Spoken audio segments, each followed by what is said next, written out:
तीन पर्वत सीख करनी चाहिए। अब कोई गंगा हिमालय से निकलनी चाहिए। ये दीवारें पत्ते की तरह हिलने लगेगी,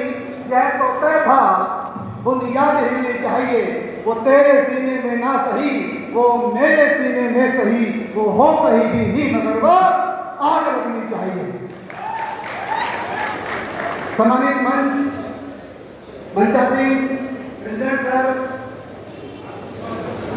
मजूमदार सर, केवी श्रीधर सर, आर.एन. ठाकर जी और ट्रेजरर सीएसओ और हरियाणा के सबसे सेक्रेटरी नरेश गुप्ता जी, राजस्थान के सबसे सेक्रेटरी जोशी जी और तमाम उन सभी कॉमरेड और सभी डेलीगेट्स, उन सभी को मैं हिम्मत सिंह गुड़गांव डिवीजन हरियाणा की तरफ से लाल सलाम करता हूँ। साथियों, आनंदपुर साहिब की धरती किसी भी चेतना संपन्न व्यक्ति के लिए किसी तीर्थ से कम नहीं है। यहाँ की मिट्टी में, यहाँ के गुरुद्वारों में जो अपनापन नजर आता है, जो अपनापन नजर आता है, वो कहीं नजर नहीं आता मुझे। और जो पिछले समय से लेके 2014 के बाद में अगर मैं बीजेपी गवर्नमेंट की बात करूं और जब से राजस्व आए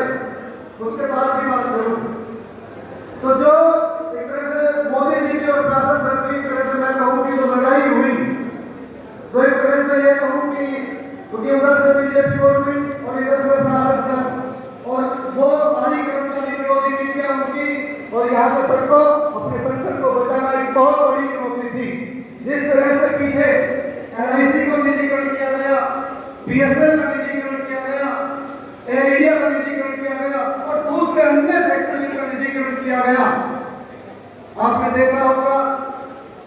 वैसे हम बात करें तो जनता को, सरकार की बात करें तो हर चीज प्राइवेट चाहिए। उनको डॉक्टर प्राइवेट चाहिए,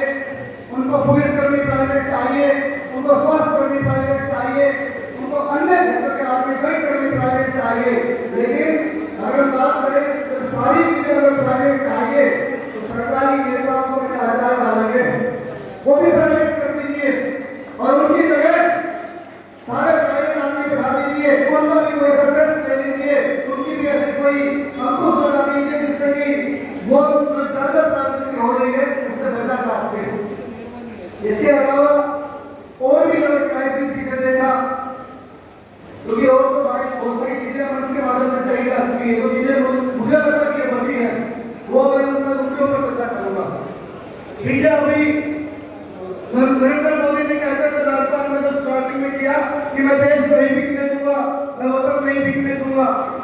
और इसके अलावा मैं बात करूं तो पीछे जब वो इस तरह की चीजें आई, तो एक जगह मैंने पढ़ा था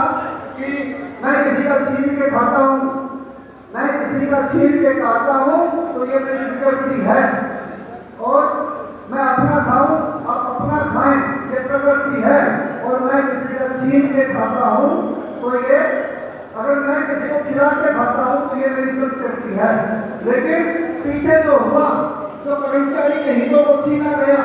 जो कर्मचारी के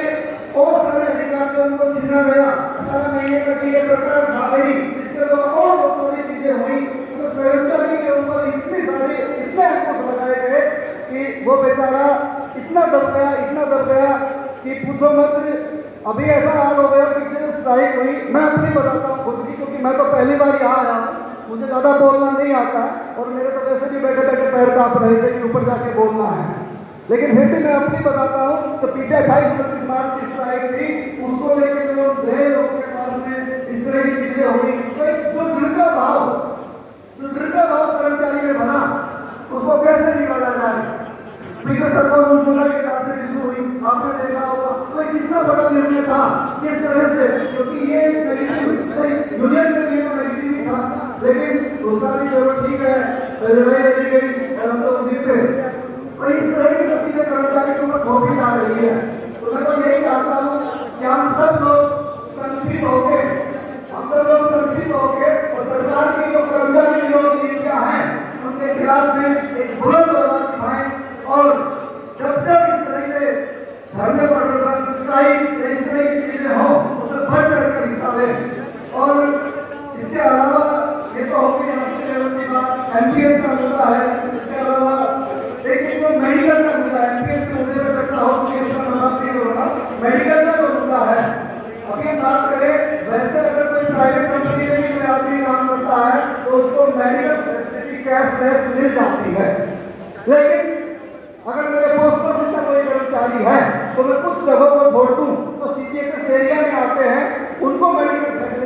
फैसिलिटी है नॉन सिटी एरिया में उनको मिलती है, बट वो कैशलेस फैसिलिटी नहीं है, जबकि कर्मचारी उसके लिए पे करने को तैयार है। तो मैं सीएचक्यू से इस बात की अरदास करना चाहता हूँ, गुजारिश करना चाहता हूँ कि कर्मचारी के लिए ये चीज एक आप करा दीजिए, कर्मचारी यदि आत्मा बहुत मदद हुआ देगी इस चीज के लिए, क्योंकि जब तक कोई परिवार इस चीज से ग्रस्त होता है, वो सफर करता है, तो 5-5 लाख रुपए 10-10 लाख रुपए इलाज के लिए मांग लेता है, और वो नहीं होने के कारण उसका परिवार और वो आदमी पूरी तरह से फाइनेंशियली तो होगा ही, आदमी भी चला जाता है। तो मेरी ये गुजारिश है कि इसके ऊपर जरूर से जरूर गौर फरमाया जाए। इसके अलावा मैं डिवीजन लेवल की बात करूं, अपने डिवीजन लेवल की बात करूं, गुड़गांव डिवीजन में पहले 94 मेंबर्स हुआ करते थे, दूसरी सिस्टर्स यूनियन थी, वो भी क्लियर थी, लेकिन अभी हमने सारे साथियों ने बढ़ चढ़कर हिस्सा लिया और पूरे 3 हाउसेस काम किया, तो अभी 181 मेंबर्स हमने टोटल कर दिए हैं, और जो सिस्टर यूनियंस थी उनके 54 मेंबर्स हमने एक तरह से ऑल इंडिया एम्प्लॉय यूनियन में मिला लिए हैं। दूसरी जो बात है, एक अभी सीएचयू लेवल पे हरियाणा सर्किल के लिए 2 डिवीजन बनाने के लिए अलग से 2 डिवीजन और बने, एक किसान डिवीजन में और एक गुड़गांव डिवीजन में, तो दोनों डिवीजन बनने के लिए प्रस्तावित है। तो मेरी सीएचयू टीम से गुजारिश है कि ऊपर से अगर उस चीज के लिए एक बार नीचे की अथॉरिटी से पूछा जाए और किस लेवल पे डिले हो रहा है, वैसे रूटीन रूप से सबको पता है किस रूप से डिले हो रहा है, पर फिर भी मैं चाहता हूँ कि सीएचयू के लिए प्रेशर बनाए और नारनौल के अंदर जो डिवीजन बनना प्रस्तावित है उस काम को पूरा किया जाए। बाकी मैं आप सभी लोगों का हृदय से धन्यवाद करता हूँ, पूरी टीम का धन्यवाद करता हूँ कि मुझे बोलने का मौका दिया, बहुत बहुत धन्यवाद। एक नारा मेरे साथ लगाएंगे, उसके बाद मैं अपनी जगह ग्रहण करूंगा। आवाज है, जोर जुर्म की टक्कर में संघर्ष हमारा नारा है, जोर जुर्म की टक्कर में संघर्ष हमारा नारा है, जोर जुर्म की टक्कर में संघर्ष हमारा नारा है। बहुत बहुत धन्यवाद। Thank you. साथियों, सुबह भी हमने अपील की थी और निवेदन किया था कि ये बहुत ही पवित्र स्थान है